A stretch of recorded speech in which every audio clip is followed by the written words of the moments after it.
प्रिय श्रद्धालुओं, जय श्री कृष्णा, जय श्री राधे राधे, जय श्री महाकाल, जय श्री राम। इस प्रवचन में आपको श्रवण कराएंगे शिव पुराण के आधार पर भस्म धारण, संध्या वंदन, प्रणव जप, गायत्री जप, दान, न्यायता, धनोपार्जन तथा अग्निहोत्र आदि की विधि एवं महिमा का वर्णन। केवल वेदोक्त आचार का पालन करने वाला एवं वेदोक्त का अभ्यासी है, उस ब्राह्मण की विप्र संज्ञा होती है। सदाचार, वेदाचार तथा विद्या, इनमें से एक एक गुण से ही युक्त होने पर उसे द्विज कहते हैं। जिसमें स्वल्प मात्रा में ही आचार का पालन देखा जाता है, जिसने वेदाध्ययन भी बहुत कम किया है तथा जो राजा का सेवक, पुरोहित, मंत्री आदि है, उसे क्षत्रिय ब्राह्मण कहते हैं। जो ब्राह्मण कृषि तथा वाणिज्य कर्म करने वाला है और कुछ कुछ ब्राह्मणोचित आचार का भी पालन करता है, वह वैश्य ब्राह्मण है। तथा जो स्वयं ही खेत जोतता है, हल चलाता है, उसे शुद्ध ब्राह्मण कहा जाता है। जो दूसरों के दोष देखने वाला और परद्रोही है, उसे चांडाल ध्वज कहते हैं। इसी तरह क्षत्रियों में भी जो पृथ्वी का पालन करता है, वह राजा है। दूसरे लोग राजत्वहीन क्षत्रिय माने गए हैं। वैश्यों में जो धान आदि वस्तुओं का क्रय विक्रय करता है, वह वैश्य कहलाता है। दूसरे को बड़े कहते हैं। जो ब्राह्मणों, क्षत्रियों तथा वैश्यों की सेवा में लगा रहता है, वही वास्तव में शूद्र कहलाता है। जो शुद्ध हल जोतने का काम करता है, उसे सरल समझना चाहिए।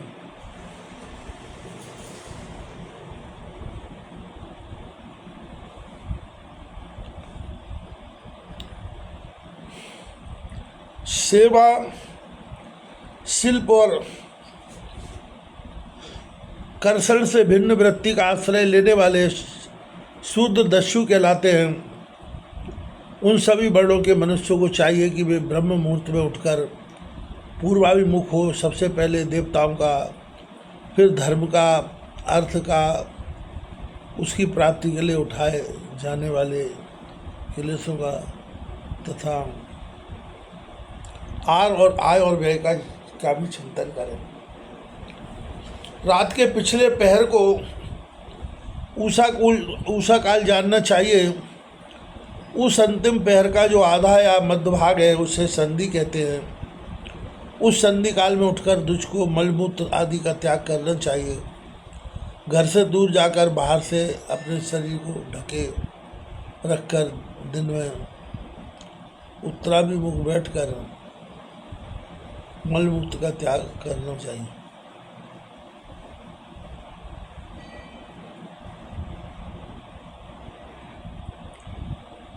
यदि उत्तराभिमुख बैठने में कोई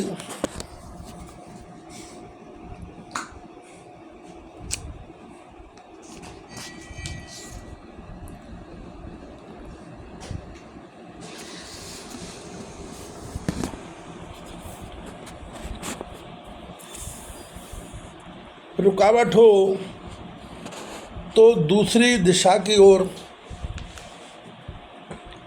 मुख करके बैठे।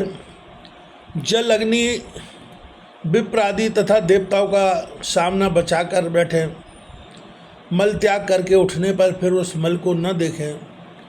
तदनंतर जलाशय से बाहर निकाले हुए जल से ही गुदा की शुद्धि करें, अथवा देवताओं, पितरों तथा ऋषियों के तीर्थों में उतरे बिना ही प्राप्त हुए जल से शुद्धि करनी चाहिए। गुदा में 7, 5 या 3 बार मिट्टी लगाकर उसे धोकर शुद्ध करें। लिंग में ककोड़े के फल के बराबर मिट्टी लेकर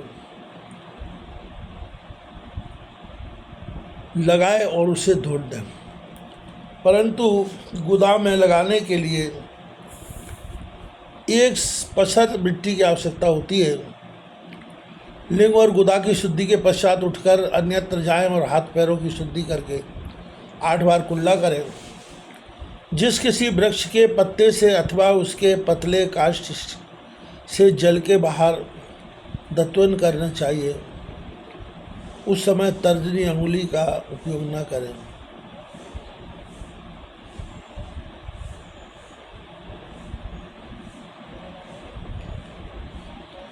जिस किसी वृक्ष के पत्ते से अथवा उसके पहले काष्ठ से जल के बाहर दत्वन करना चाहिए, उस समय तर्जनी अंगुली का उपयोग न करें।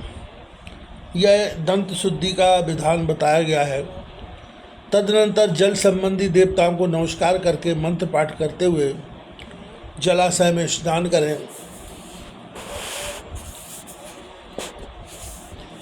यदि कंठ तक या कमर तक पानी में खड़े होने की शक्ति ना हो तो घुटने तक जल में खड़ा हो अपने ऊपर जल छिड़ककर मंत्रोच्चारण पूर्वक स्नान कार्य संपन्न करें। विद्वान पुरुष को चाहिए कि वहाँ तीर्थ जल से देवता आदि का स्नानांग तर्पण भी करें। इसके बाद धौत वस्त्र लेकर 5 कच्छ करके उसे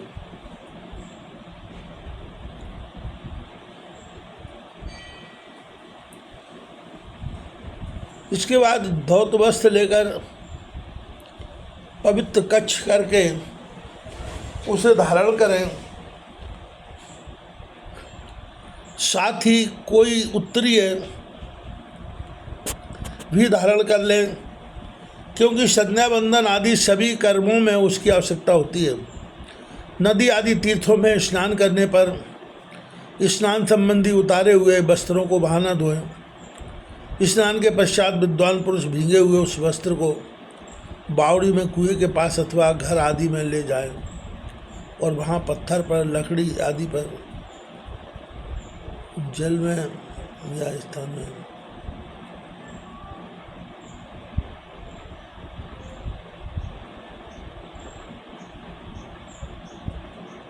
अच्छी तरह धोकर उस वस्त्र को निचोड़े। तो जो वस्त्र को निचोड़ने से जो जल गिरता है वह एक श्रेणी के पितरों की तृप्ति के लिए होता है। उसके बाद जावाली उपनिषद में बताए गए अग्नि रीति मंत्र से भस्म लेकर उसके द्वारा त्रिपुंड लगाए। आगे शिव पुराण में उल्लेख आता है, शिव पुराण द्वारा कहा गया है, वह भी आप श्रवण कीजिएगा। इस विधि का पालन न किया जाए, इसके पूर्व ही यदि जल में भस्म गिर जाए तो गिराने वाला नरक में जाता है। आपो ही आपो हिष्ठा इत्यादि मंत्र से पाप शांति के लिए सिर पर जल छिड़कें तथा यस्य छाया इस मंत्र को पढ़कर पैर पर जल छिड़कें। इसे संधि प्रेक्षण कहते हैं। आपो हिष्ठा इत्यादि मंत्र में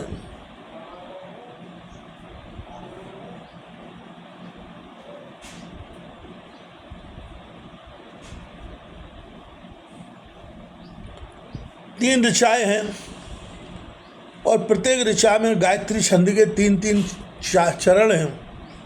इनमें से प्रथम ऋचा के 3 चरणों का पाठ करते हुए क्रमशः पैर, मस्तक और हृदय में जल छिड़के।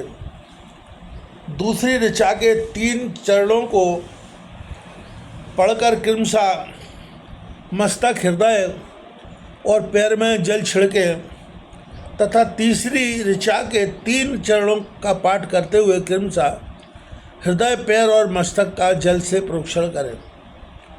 इसे विद्वान पुरुष मंत्र स्नान कहते हैं। किसी अपवित्र वस्तु से किंचित स्पर्श हो जाने पर, अपना स्वास्थ्य ठीक न रहने पर, राजा और राष्ट्र पर भय उपस्थित होने पर तथा यात्रा काल में जल की उपलब्धि न होने की स्थिति व्यवस्था आ जाने पर मंत्र स्नान करना चाहिए। प्रातःकाल सूर्यस्य माँ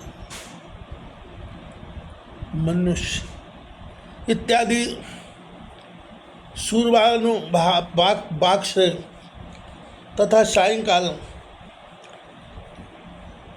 अग्निश्चा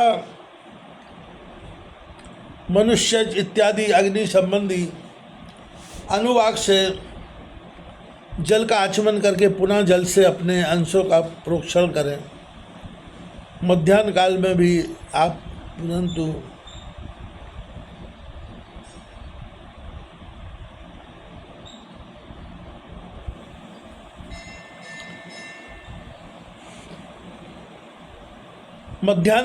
आप परंतु इस मंत्र से आचमन करके पूर्वत प्रोक्षण या मार्जन करना चाहिए।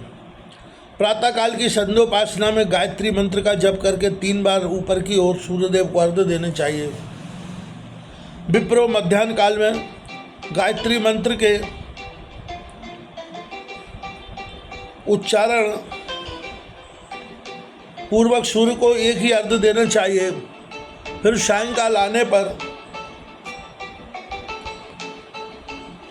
पश्चिम की ओर मुख करके बैठ जाएं और पृथ्वी पर ही सूर्य के लिए अर्घ्य दें, ऊपर की ओर नहीं। प्रातःकाल और मध्याह्न के समय अंजलि में अर्घ्य लेकर अंगुलियों की ओर से सूर्यदेव के लिए अर्घ्य दें। फिर अंगुली के छिद्र से ढलते हुए सूर्य को देखें तथा उनके लिए स्वतः प्रदक्षिणा करके शुद्ध आचमन करें। सायंकाल में सूर्यास्त से 2 घड़ी पहले की हुई संध्या निष्फल होती है, क्योंकि वह सायं संध्या का समय नहीं है।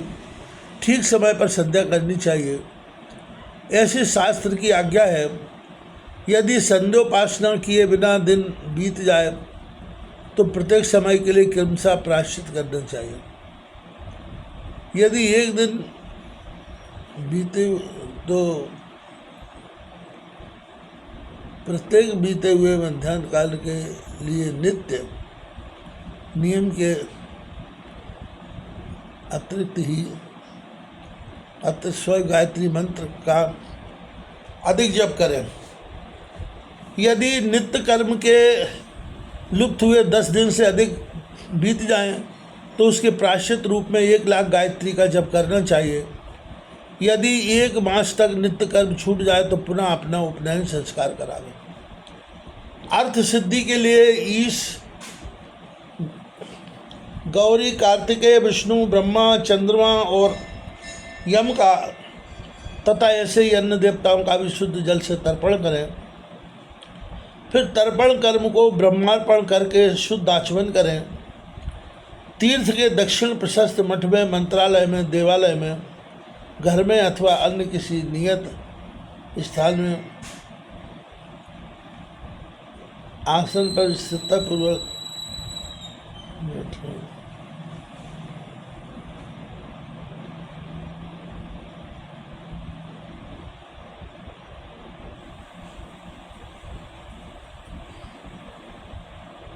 विद्वान पुरुष अपनी बुद्धि को स्थिर करे और संपूर्ण देवताओं को नमस्कार करके पहले प्रणव का जप करने के पश्चात गायत्री